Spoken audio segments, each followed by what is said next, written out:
Good morning, everybody. This is Lindy. Today, we're going to talk about 2 years living in a van. You know, I did this in 2011, 2013 for 2 years in a minivan. My personal opinion, the more space you have, I prefer comfort to freedom.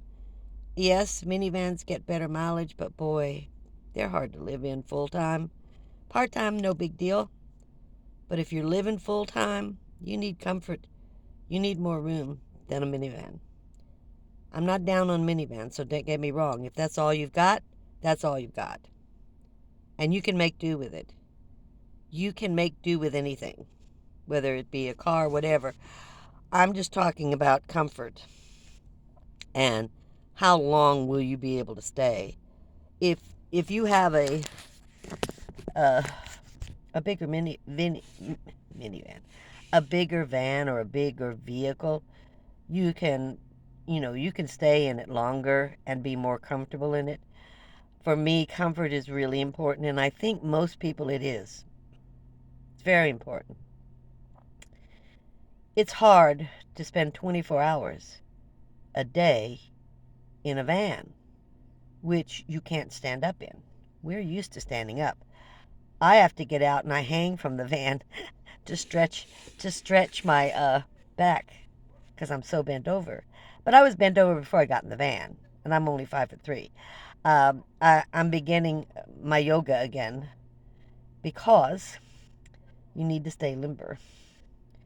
You have to be flexible in a van.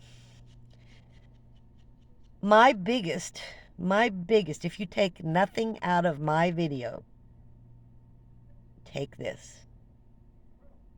Don't build your van out till you've lived in it. Put only basic things in it. A cooler, a bed. Don't build it out until you've lived in it. It's so much easier. It really is. I built mine out. I wished I hadn't. I spent 7 months building mine out. I put in the wrong insulation. I put in the bed wrong. Everything's been changed. I've had to rip out my insulation. That was a big financial loss to me. I ripped out my bed and moved it. I ripped out bookshelves, got rid of them, but I've used the wood for other things.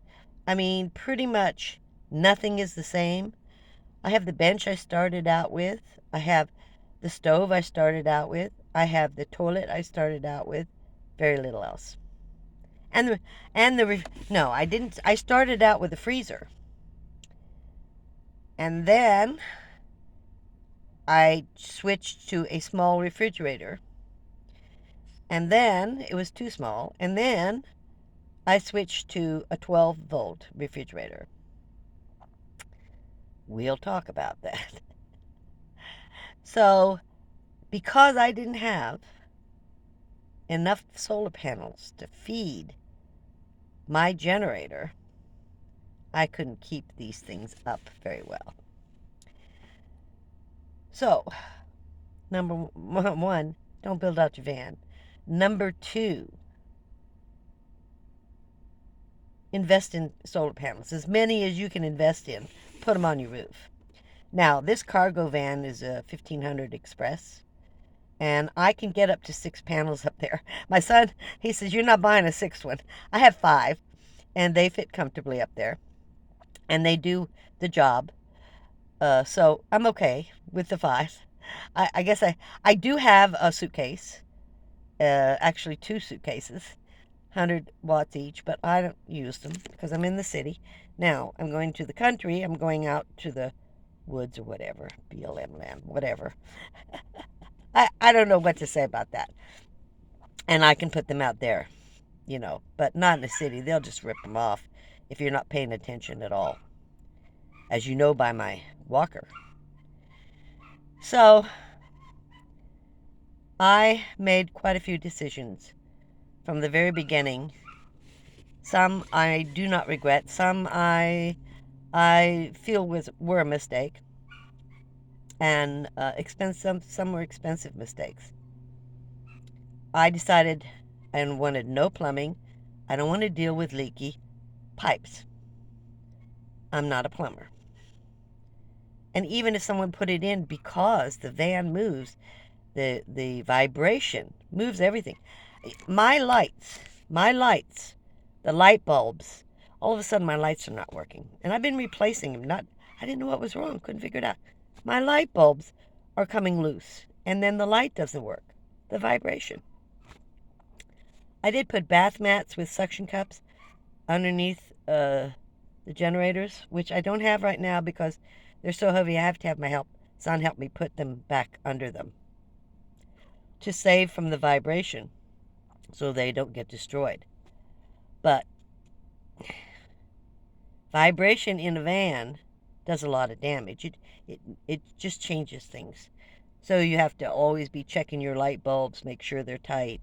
Just little things, little things. Then I decided, another decision I made was I did not want to build a battery system. And yes, I understand that it's better that way because then you can just replace the parts. I get it. But I'm not an electrician. I don't want to make a mistake and burn my van up. That's the reason I chose generators, solar generators. I chose Blvd because what you got for the price that you paid was excellent. It was the best on the market as far as I was concerned. That's me. I started out with a 300, and it didn't have a regulated 12 volt, so it wouldn't run a refrigerator, and I had a 12 volt refrigerator, brand new. It was a little one. But neither here nor there, it wouldn't run it. Well, I didn't understand about regulated.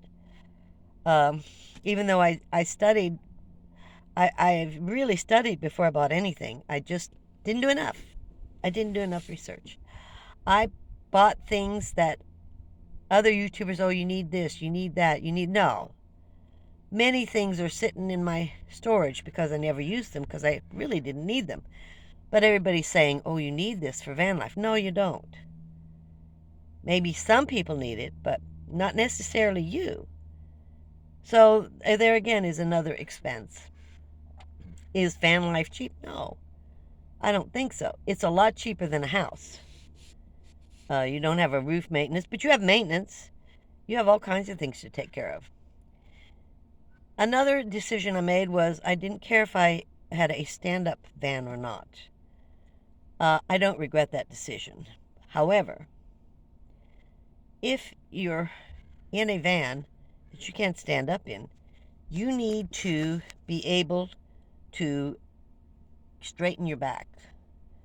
So every day I hang from the lip on the outside of my van on the door, and I'll show you one of these days, to keep my back straighter because I'm bent over, 76, things are compressing and all that.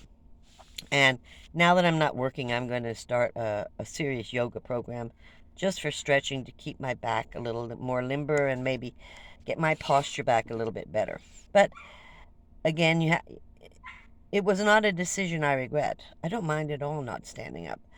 But I do have to get out of the vehicle, and I do have to stand up, and I do have to work my back to make sure it doesn't get harmed because I'm not standing up.